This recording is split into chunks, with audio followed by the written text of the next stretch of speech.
Thank you. I begin by acknowledging the traditional owners of the land on which we're meeting and pay my respects to elders past, present and emerging. And welcome everyone to the Wheeler Centre for this very special event with Philippines Secretary of National Defence Gilberto Teodoro Jr. I'm Justin Bassi, I'm the head of the Australian Strategic Policy Institute.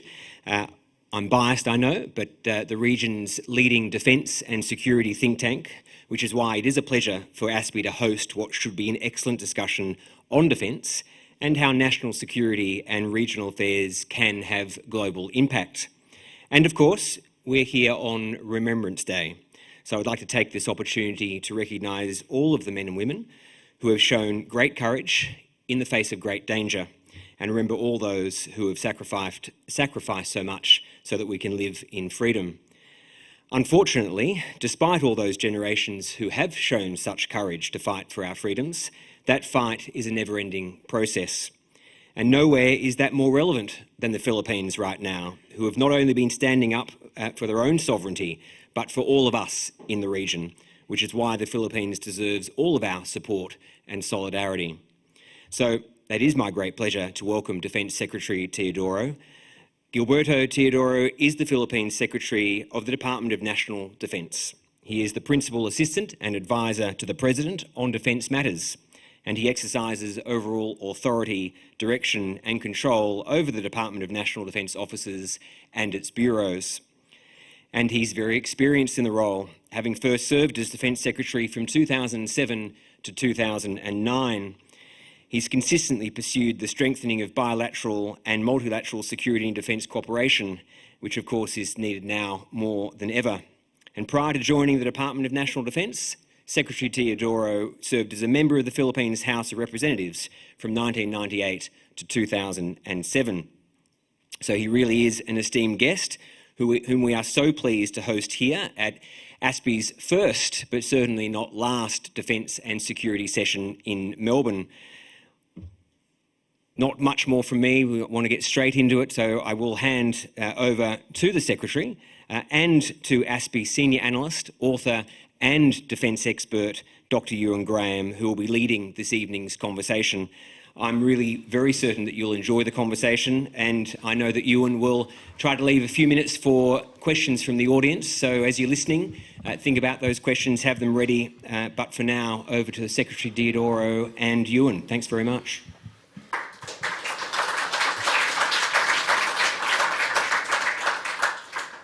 Thanks very much, Justin.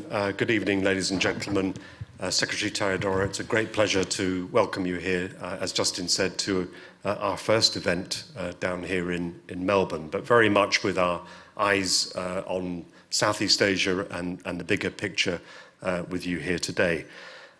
Secretary Teodoro has kindly agreed to have a conversation, and then there'll be time for some questions from the audience afterwards. So, without further ado, let's get straight into it.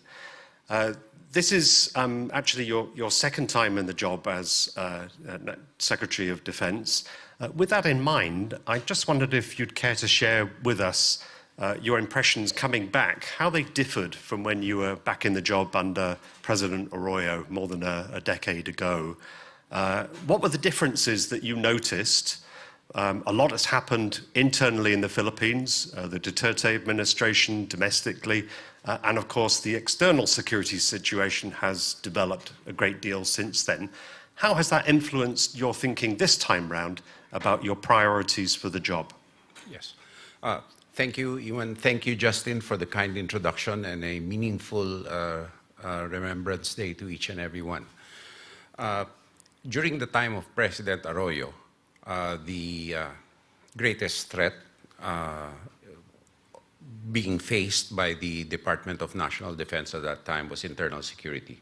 There was a separatist movement, raging insurgency, and the external threat portion of the defense mix wasn't that pronounced, although we were seeing some signs of eventual expansionism by China at the time, which is why the bilateral strategic dialogue between the Philippines and the United States was was born between Secretary Robert Gates and myself. Then, come 15 years later, a lot has happened. There was a resurgence of Chinese expansionism, wolf warrior diplomats, aggression in the South China Sea and the West Philippine Sea. The war in Ukraine happened. Middle Eastern issues also happened. Mind you, during the Arroyo administration, this was at a time when the OIC, the Organization of Islamic Conference, was very, very powerful and had a profound influence in the Philippine security environment because of their influence on the Moro Islamic Liberation Front and other separatist groups. And our need for oil. Since the Arab Spring and the implosion of several regimes in the Middle East, the new threat now that we are facing is the expansionism of China, or by China, in the West Philippine Sea. Its United Front Works activities, meddling in internal affairs of the Philippines on the economic, the social, and the political fronts. World conflicts worldwide, which affect each and every country because of tightening supply chains, and threats to our nationals wherever they may be. In the Middle East, for example, we have millions of Filipinos. Our seafarers have been held hostage by the Houthis. In Europe, for example, it tightens our supply chains.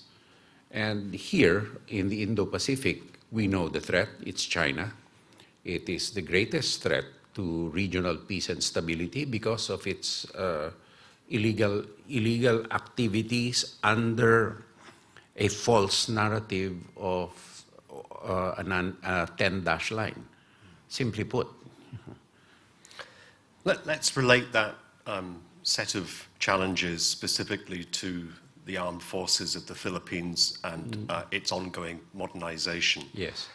That's been a work in progress over several decades, but it's noticeable that there's been a recent shift, if you like, to sharpen the teeth of the AFP's capabilities. New aircraft that have been bought, new surface ships across the board, but also including missiles that have been acquired from India, and indeed just very recently reported your comments about the interest in acquiring the US Typhoon system as well. That is a very different set of Yes. capabilities to those that you referred to being primarily internal security focused. Are you happy with the pace of modernization and the backing that the President Marcos has given to you in terms of the resources that will be allocated to defense as a national endeavor? Okay. I don't think you will find any defense secretary or minister that will be happy with the pace of capability enhancements that the department needs. However, I cannot really be happy because we should have done it years back. We experimented in alternative dispute resolution mechanisms for our internal and our external defense, and it hasn't worked.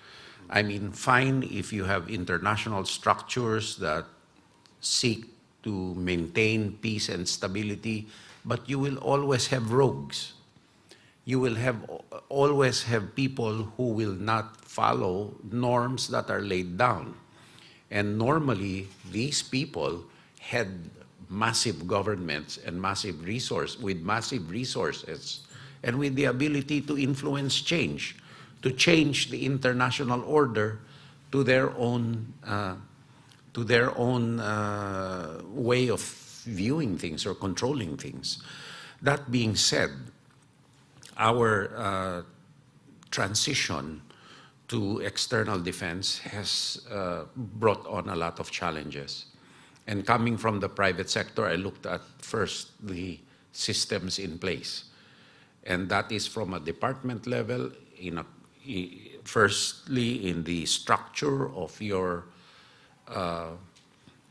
planning mechanism on the department side, your governance mechanism on the department side, and you cascade it down. When we cascade it down, we have to have new skill sets from the members of our armed forces. We have to think out of the box on institutional and, shall we say, well thought of grounds, though, and not just ad hoc, which has also affected our previous modernizations. So, thirdly, we have to invest also in the infrastructure for basing. The notion of joint commercial and military bases perhaps will not work with our need for operational security because of our capability mix that we seek to acquire. Firstly, we need to invest in command and control and domain awareness. Since we introduced the comprehensive archipelagic defense concept, where our domain of operations, area of operations, is increased vastly to our exclusive economic zone and other areas where we have the jurisdiction, to include our extended continental shelves on a 360-degree basis already from our archipelagic baselines. And secondly, we are investing in deterrence. I mean, that's the best way to guarantee our security. And thirdly, we are investing in reach. Now, having said that we are investing, it is my problem now and in my obligation now to look for the funding. As we know, the Philippines, particularly now where it has faced successive typhoons and will continue to face until the first quarter of next year, devastating typhoons which eat a lot out of our budgetary reserves. Secondly, where we are also investing in resilient infrastructure. We are heavily spending on social amelioration mechanisms like conditional cash transfers, health programs, and the like. We have to look for creative forms of raising cash to finance our defense budget. So recently, and it's also a bonus of having been part of the banking sector in the past, I have talked to our local bankers. Unfortunately, there's a lot of liquidity in the system. And since our mission area is not internal security anymore, but territorial defense, there is no ESG problem with raising money from the financial system for investing in external defense.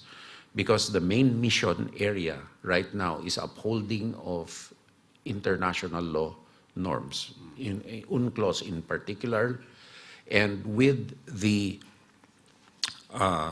primary clientele of commercial activities that properly redound to the Republic of the Philippines under international law and under our Constitution, that we can fully explore, exploit, and use all the resources within our territory, and with whom we do business with whom we do our joint exploration with, should be solely at the discretion of the Philippines, Philippine nationals, and the government, without a bear hug by an unwanted neighbor that wants to appropriate everything for itself, selfishly at that.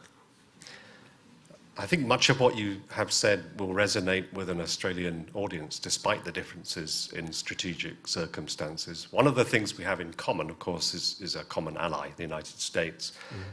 And something that's also evident from the outside is that things have happened quite quickly in terms of reviving the US-Philippine alliance. Just like to ask you a bit more about that. Specifically, what's your timeline for the implementation of the Enhanced Defence Cooperation Agreement, EDCA, and the facilities that were identified back in 2015. I think they've been expanded since then. As a rider to that question, of course, when the United States looks at the Philippines, it sees not just a loyal friend, but also an important strategic location, not just with the South China Sea in mind, but Taiwan to your north. And I'd just be interested in your reflections from a Philippines defense perspective. How much does Taiwan intrude on your thinking when you're developing defense policy and strategic policy? On the part, I'd say some portion of it goes in terms of the safety of areas in the Philippines in case of a conflict, but more importantly, the Philippine nationals in Taiwan. What do we do with them? How do we extricate them? And how do we bring them back? But what we're seeing in the Philippines now is that Taiwan as a point of friction between China and us is inexistent, because China's point of friction with us and with all of us is the South China Sea and its illegal intrusion into the areas which are properly are under the jurisdiction of the Republic of the Philippines. So we don't need a Taiwan issue to have resilience against an interloper, which is China. So China has made our strategic necessities quite clear because of its actions. I have been asked what will change our calculus? What will change our bilateral or multilateral cooperation? China decides to pack up and go out of the West Philippine Sea, it will change my calculation tomorrow. So Taiwan, insofar as we are concerned, because of what China is doing to us and the reasons for it, it need not be part of the calculus. And EDCA? Oh, I'm sorry. We have 9 identified sites. But let's make the process, I'd like to clarify the process. These are Philippine bases which we need to develop on our own, with a few portions of these sites that are reserved for the United States for logistical purposes. There are an additional 5 with an initial 4. Out of the 5, we want to do those as quickly as possible, because we also need to develop these bases for our own use. And some of these bases have some legal issues that I will have to deal with. And once those are settled, then we can go full blast on a side-by-side basis. Particularly now where we need the assistance of the United States in resilience and in humanitarian assistance and disaster response. It takes time for them to mobilize assets to help us with rescue and relief. So having facilities where they can preposition not only goods but capabilities on a rotational basis would help a lot. Let's, you've already mentioned the South China Sea. Let's take our focus down more narrowly there.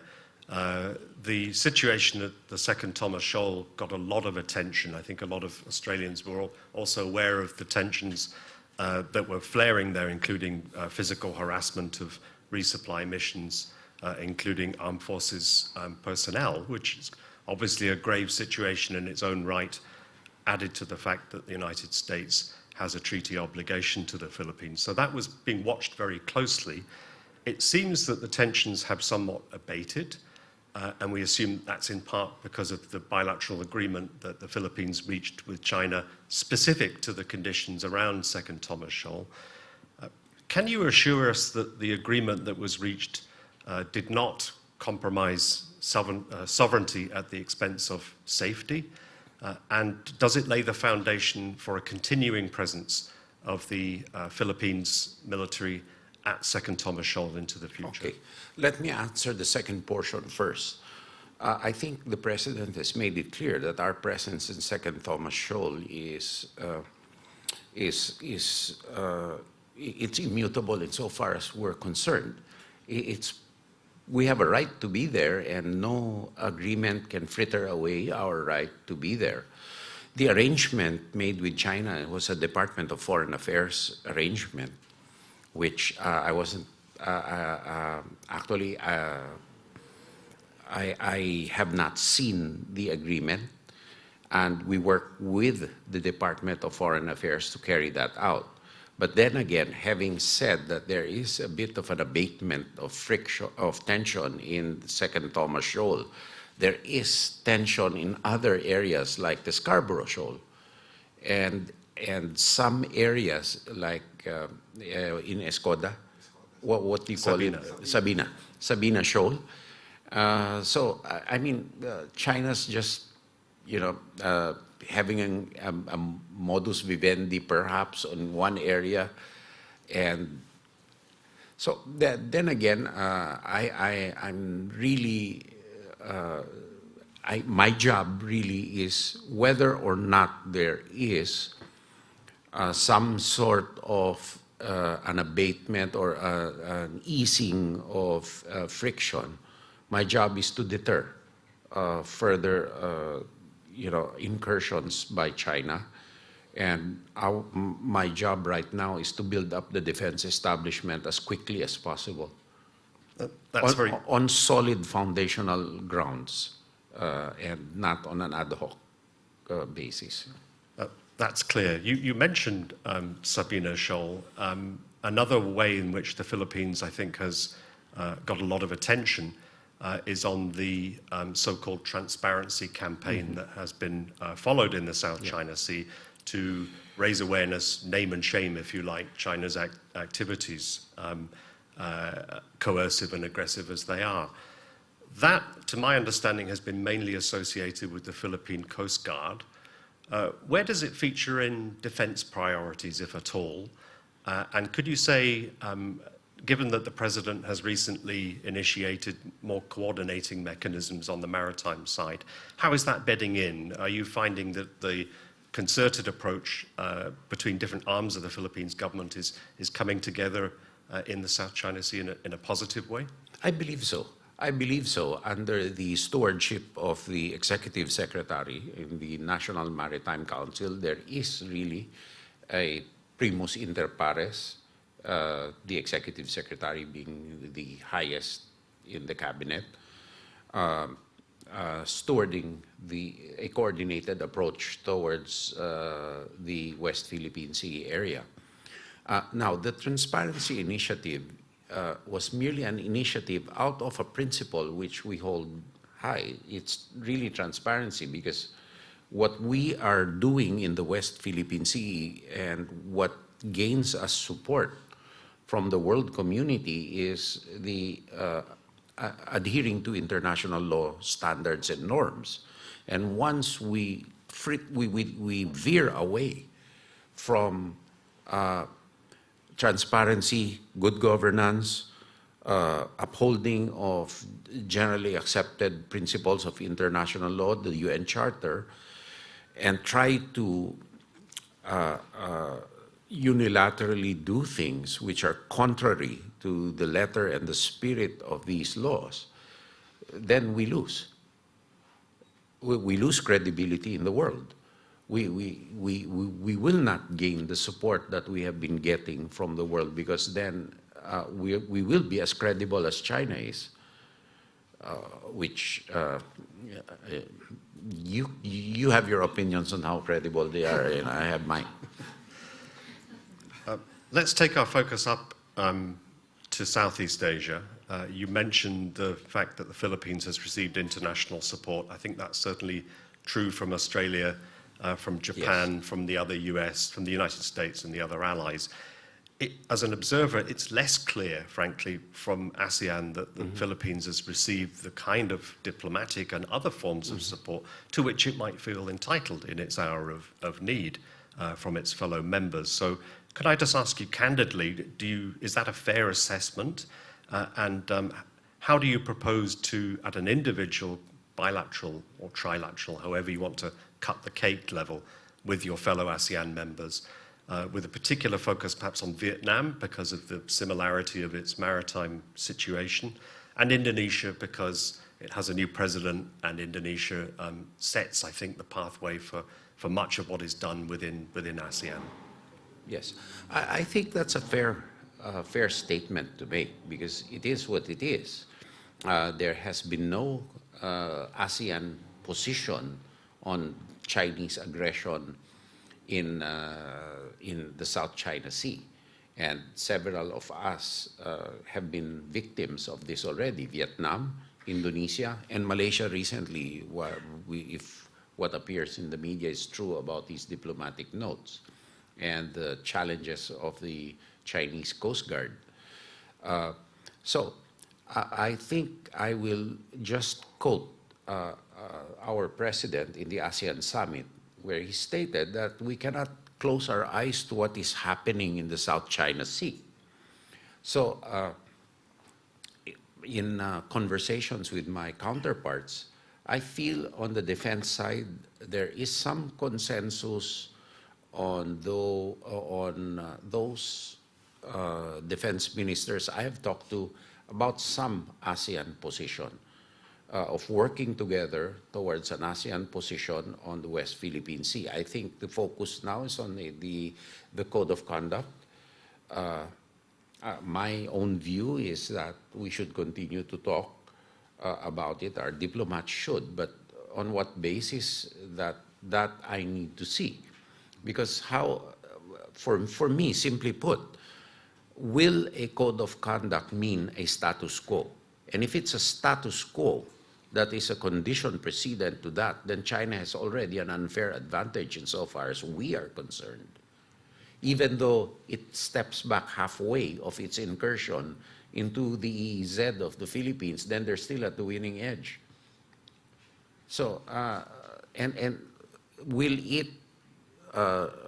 the code of conduct be supersede UNCLOS requirements, or will it be relegating a problem to oblivion where future generations will have to fight over it without any clear path to some solution?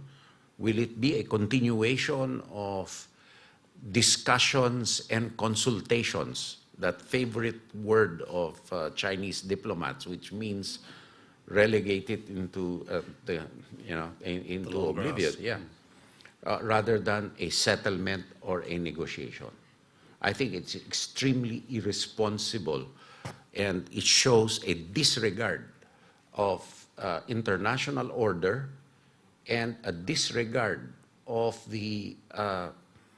what you want to leave behind to future generations if one waffles from getting a problem settled. A problem of this magnitude, which the world worries about. I mean, the conflict area was extremely small, a shoal, but it resonated worldwide. It engendered a lot of concern. And for a country to say, let us discuss and consult and not solve it, is highly irresponsible. I think you make a powerful point, if I can paraphrase what you said, that to have a poor code of conduct may be worse than no code of conduct at all. Definitely, that is my personal opinion. I just trust that the very experienced diplomats on ASEAN side will get a powerful one. And I'm sure that they will not bargain away their individual and collective interests.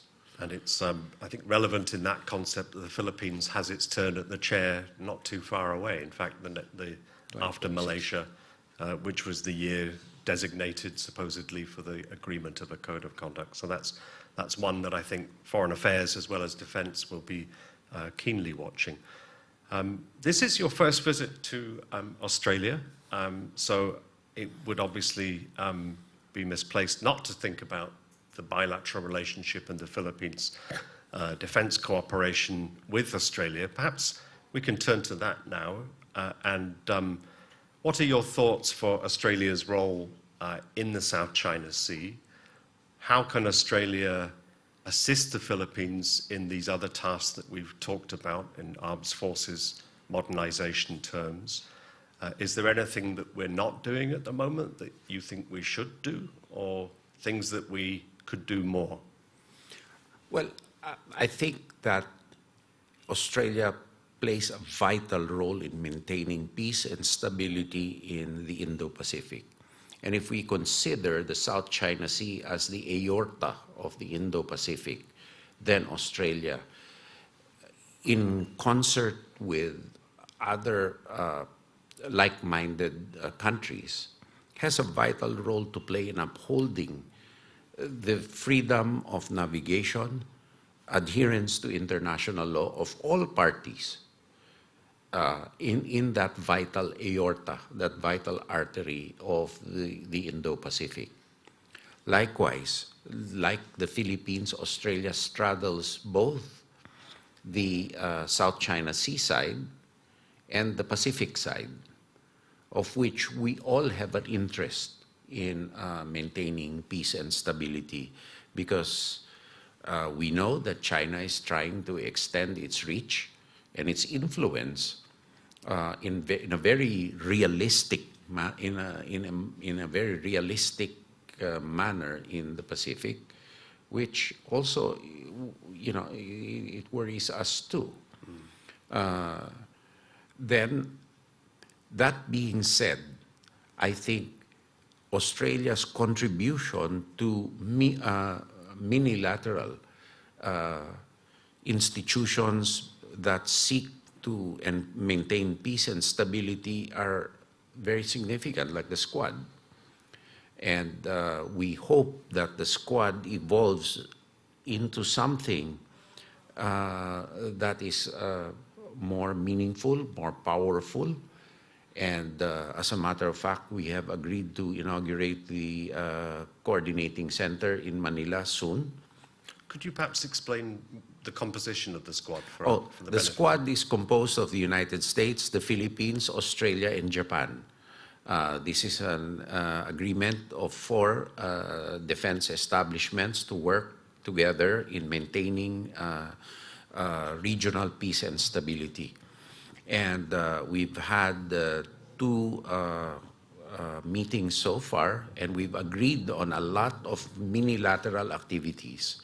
Of course, the easiest to pull together are the maritime cooperative activities in the West Philippine Sea. However, there will be more coordination and cooperation on that basis.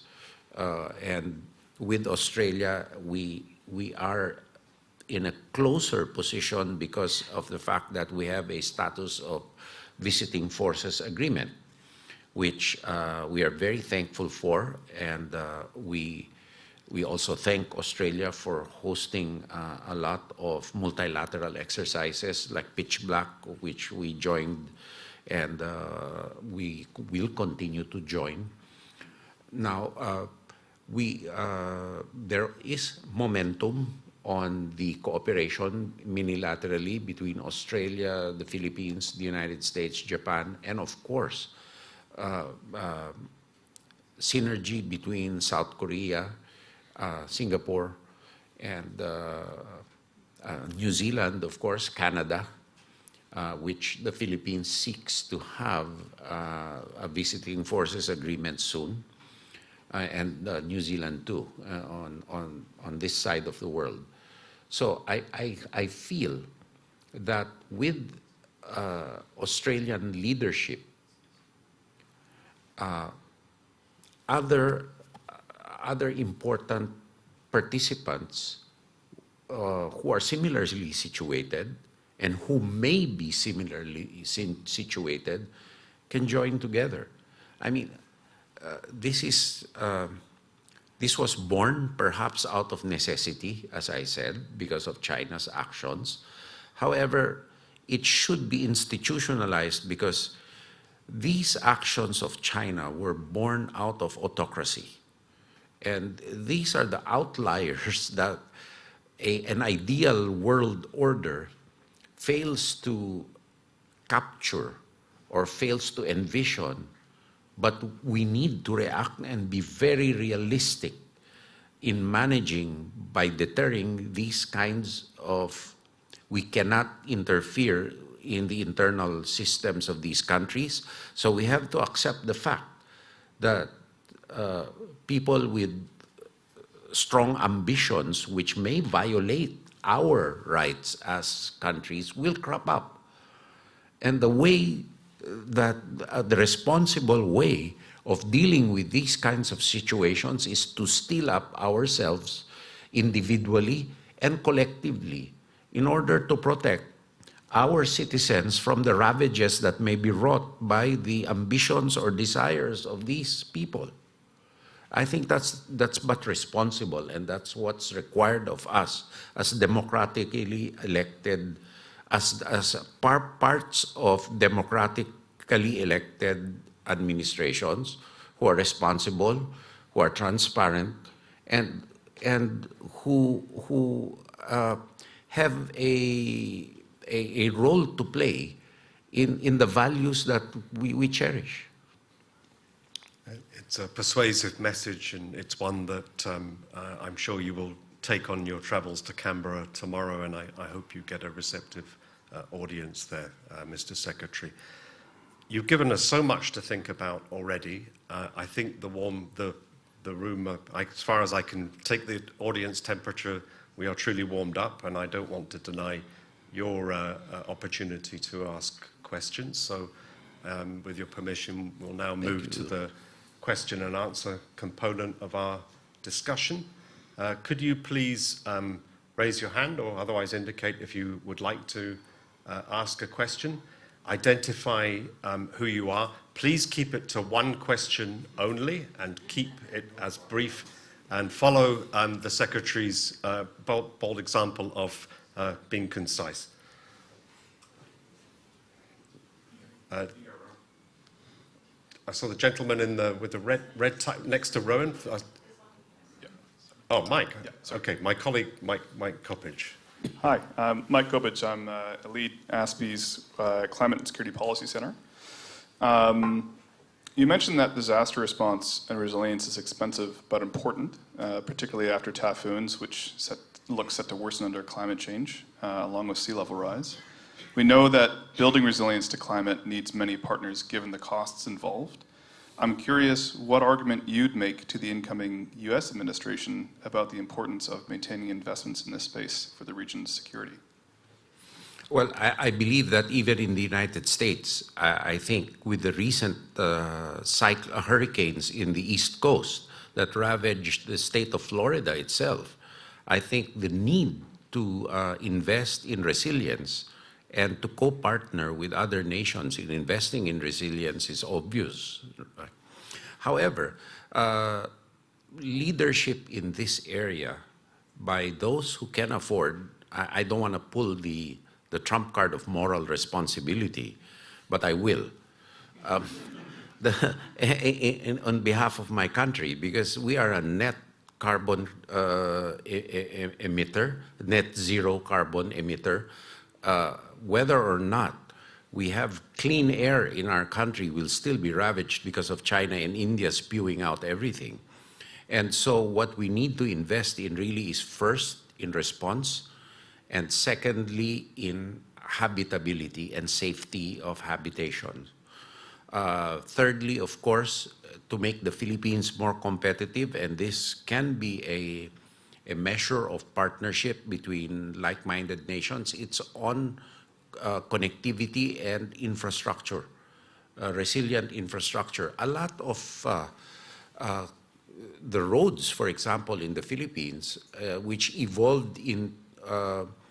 developed into major road networks, were there to service vulnerable areas, because these were areas where commodities were shipped out of. These are flood-prone areas or mining areas. And so the roads were built on fault lines. Communities were built in vulnerable areas right beside rivers which flood, or in mine sites, or in agricultural areas where they should not be. So it will take a lot of investments to relocate communities, or if we cannot relocate them, make them more resilient, and to build the right infrastructure in the right areas so we do not suffer every time there's rain. This can be an area of convergence, which Japan is helping us. The United States help us too through the USAID. However, I think there must be a value proposition on this, and the value proposition being that the Philippines is open for business. It is an area for joint ventures, an area where we have the intellectual capability to partner with higher technology for co-production or what have you. And it is an area where, if there are the right incentives, it can be a sustainable and reliable supply chain and business partner. I mean, it's a logistical, strategically located logistical hub that is underutilized and underdeveloped. It's right, it straddles between the Pacific and the South China Sea. A lot of data cables cross through there, which is why perhaps China has a keen interest on the Philippines, and which is why we have to cooperate so that these undersea and data fiber cables are not exploited and they do not come under the influence of the wrong hands. Secondly, there is also a need to co-partner in critical infrastructure in the Philippines, which is a target of malign interest by what have you. So I think it is truly critical that, since an investment in critical infrastructure, in connectivity, in productivity, for example, in the United States, for example, we have entered into a 1-2-3 partnership for the exploration and development of nuclear energy. It is very difficult to have sustainable renewables of the non-nuclear type in an archipelago of 7,000 plus islands. It doesn't work. And for a stable baseload to be generated by renewables, the experience probably, or the technology, call me a curmudgeon in this, it's not there yet, insofar as I'm concerned, because I was a business executive, and you have to deal with the top line and the bottom line. So I think these are areas where the value proposition between resilience and the business case converge, and it is one area where all of us can converge in. I saw all the hands going up in the same row. I don't know, you were obviously sat in the right place. I saw the gentleman with the red tie first. Could you just please hand the microphone to him? Yeah, you've got the microphone, sir, I think. Oh, did you have... I've got a microphone. Sorry. Okay. Rowan, why don't you, while you've got it, why don't you use it? Yeah, thank you. I'm Rowan Callick, and I'm an expert associate at the National Security College at ANU. My questions are about grey zone. That unusually, that word hasn't yet come up, I think. And I'm wondering to what extent, Secretary, you feel that Philippines is on the cutting edge, really, of new grey zone tactics that are being employed against you, in which one of the tests is how far can one go without war being declared? And that's a frightening thought, I know, but this seems to be a move that the PRC is really undertaking in a very concerted and thoughtful manner, and it has obviously thoughts of undertaking those tactics in other places as well. So I'd be very keen to hear your view on whether you're on the front line against grey zone tactics. Yes, thank you very much. I think we've seen grey zone tactics multiply exponentially during the past year. From of course, the use of maritime militia, Coast Guard vessels, actually battleships disguised as Coast Guard vessels, and under the guise of domestic law enforcement by China in an illegally claimed area. I think that's the most obvious use of a gray zone tactic, which definitely, and the question propounded to me is why we keep on protesting these things, why we keep on being at the receiving end of these things. Well, it so happens that we are at the receiving end of these things while we are conducting lawful activities in our waters, and we cannot stop doing these things. On the other hand, we cannot stop protesting these things because we do not acquiesce into their illegal narratives. Now, we are very conscious of the fact that a wrong move can lead to a disastrous war, which we want to avoid. But then again, avoidance of conflict at each and every twist and turn of the friction between China and us, for a defense secretary is tantamount to appeasement, which we cannot do. So there's a fine line between that. And we are very conscious of the fact that there is a possibility that false moves can create it. But what we want to let our people understand and accept that we are in a struggle. And this struggle is a long-drawn process. Friction will occur. Activities will occur where there will be probably injuries, damage to property, and hopefully not loss of lives. It is part of the struggle which the armed forces of the Philippines and other law enforcement authorities must accept as part of their sworn duty. The risk is there. Now, our responsibility as members of government and as elected members to ensure that they are not exposed foolishly to risks that are foolishly taken. That is on the external side, and the only way perhaps for us to deal with this is to have some deterrence capabilities and to beef up our own muscle and have more robustness in our own self-protection mechanisms, and of course, keeping a higher level of operational security also in our internal processes. Now, another area is the domestic subversion by China, of which we have uncovered several cyber criminal hubs, which I personally believe will not be operating without their knowledge or what have you. we have brought down these complexes as far as we can see them, because they hide under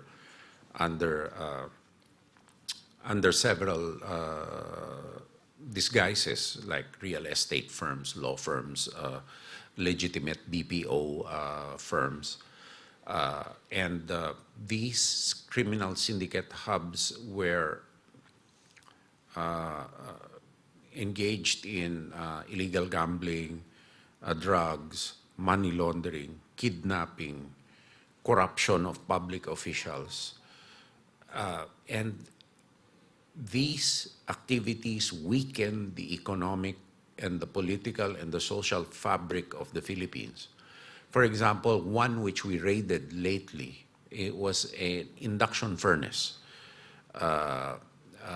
One, I believe, of several which were donated for free by Chinese allied firms, knowing fully well that the steel that these produce are substandard and the process is dirty.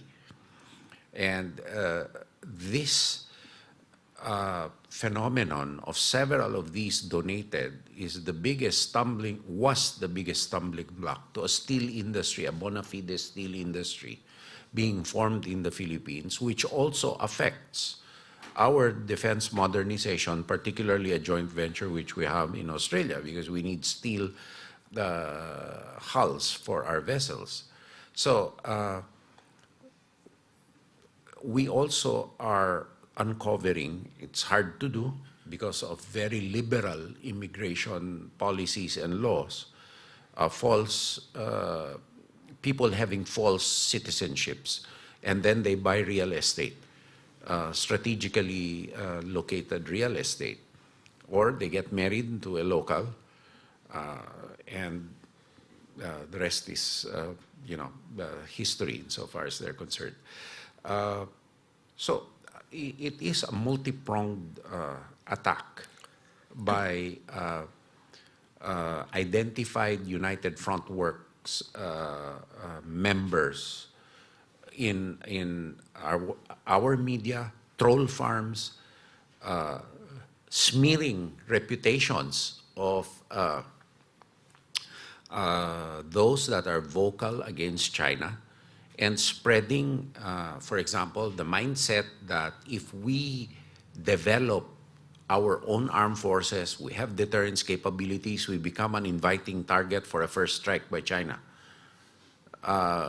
This is the oft-repeated refrain of China, and everything they don't want. If you notice, their MOFA spokesperson say that it will be disruptive of regional peace and stability, but everything they do is okay. So, can I just ask a brief follow-up on that, on the grey zone? Do you think that it may have served its purpose? Because there may be a downside to the concept of the grey zone, because we always obsess about the threshold. It puts risk in our mind, whereas the other side do not think about grey zone. They think about a continuum of conflict. yes. And the conflict may have military elements or non-military elements, but it's a continuum nonetheless. And that puts us at a disadvantage because often the instinctive result of policymakers who are politicians in democratic countries is to urge de-escalation, when in fact the pattern of behavior is deliberate escalation on the other side. I just wonder that whether grey zone may actually perversely deter us from taking necessary countermeasures. No, it does, and admittedly, we're at a disadvantage because, for example, we can't just close down press establishments that we suspect are publishing things that are part of a UFW feed, because we have freedom of the press values, and that's why the conflict is inherently unfair, because China can take advantage of our liberties to attack us while we can't do the same in their own home country, right? So it is inherently unfair. However, if China is responsible, it would, shall I say, take a step back from what I saw somebody term as actuarial espionage by planting students, people all over, by trying to disrupt a country in a macro basis, because what it will lead to once the networks are uncovered is there is a danger of xenophobia building in, or a bigotry in a society, which which they must accept the blame for because of what they're doing in exploiting a culture which welcomes visitors, a culture which is trusting and welcoming. And if this kind of environment is deliberately exploited, then it leads to, racism in society, and that is a danger that they only have themselves to blame. You've had several prosecutions for espionage of the United States too, and other countries. We're developing our own Corrupt Practices Act or Illegal Interference Activities by Foreigners Act, and so we can deal with it. However, it is a reality, and I really feel sometimes that it is much more challenging to combat because of the constraints that we have on us by our constitutions. Thank you. We have time only for one very brief question. Are there any female members of the audience who would like to ask a question who have not so far? No? Going once, twice? Andrew Phelan's my name. Rowan stole my United Front question, so I'll ask another one. Keep it brief, Andrew. Yeah, I was in Manila when President Duterte was elected. To what extent do you think that camp, as it were, perhaps represented by his daughter, is in opposition, in conflict with the current president and the federal policy with regard to China? Domestic politics questions. Okay. I think this is, I'll keep my answer to what empirical data, or hopefully empirical data, shows. That 90 to 95% of the Filipinos do not trust China's intentions, and they condemn China's moves. So it is the responsibility of any politician, if we follow the adage that we listen to our people, and in this case, I think our people are right. It is the responsibility of any politician to listen to the people and to correct a wrong. I know that I think there was an ultra-nationalistic bent in the past. However, it's good if you had a counterparty who would exploit your ultra-nationalism or your nationalism in a manner which, in a good faith manner, rather than to exploit this for its own selfish advantage, which China does. And it has proven itself to be unreliable as a country which cares about equality and freedom in the world. It buttresses the argument made by several scholars that China's narrative of being at the center of the world, a world where smaller countries pay tribute to it, particularly in the Southeast Asian area, to be led by China. They're proving it to be true by their own actions. And so Filipinos who fought against stronger, at the time, stronger odds, against stronger odds, will always resist this.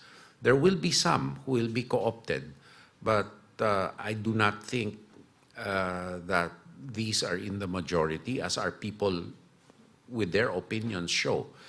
Now, on an operational basis, I think there is some conflict of how we deal with this distrust in China, but 70% of the people are in favor of the Marcos administration approach to dealing with China. We're at the end of our hour now, sadly. I would like to thank our online viewers, those of you in the room, including those who have asked questions. Apologies to those who had questions we couldn't get to in time. But most of all, I would like to thank you, Secretary Teodoro, for your confidence in being agreeable to an in-conversation format. I wouldn't be too confident if this were in Beijing. But I don't think we will be following you there if you go either. But we do hope that you will continue the conversation with ASPI in future, either here again on a subsequent visit or when we visit Manila in future. Please, ladies and gentlemen, please show your appreciation. Thank you very much.